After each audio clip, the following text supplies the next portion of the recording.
Here's my review for the Untold documentary, Shooting Guards. As somebody who is a big basketball fan, I always knew who Gilbert Arenas was, and I kind of saw him play a little bit, but I was way too young to actually truly see how he functioned as a basketball player and how he was outside of the basketball court. So when I watched Shooting Guards, I found the most interesting part to be Gilbert Arenas because he spent his time on the Washington Wizards from the 2003 season to the 2010 season. So essentially the beginning portion of this documentary is following Gilbert Arenas and Javaris Carrington's career, and then they definitely dive deep into the incident that happened between the two of them involving guns in the locker room in 2009. After this film does its build up, it focuses on the incident that happened between both Javaris Carrington and Gilbert Arenas in the locker room involving guns, and I think they did a good job in elaborating what happened.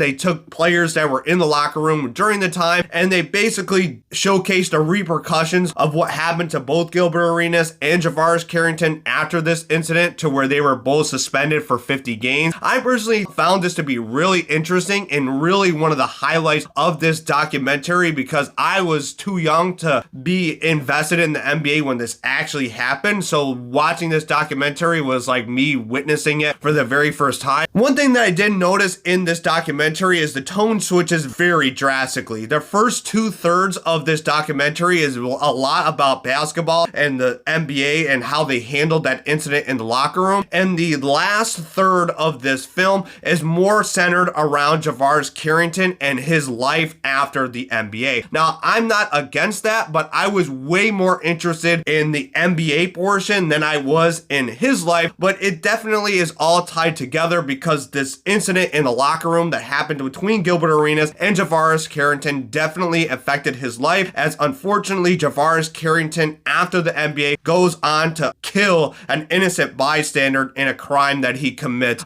in Atlanta after his NBA career. For me, I just felt that the tone was switched severely because I, again, cared more about the NBA stuff than that stuff, but I think that it's just the way that the documentary was structured. My final thoughts on Shooting Guards is that this is a solid entry to the Untold series on Netflix. For me, I thought the documentary crew did a great job in providing a story that kept my interest from start to finish, and I also enjoyed how they explored the careers of both Gilbert Arenas and Javaris Carrington. If you're an NBA fan, I definitely recommend this documentary. I truly enjoyed it, so I'm going to give Shooting Guards a thumbs up. I'll see you next time. Peace.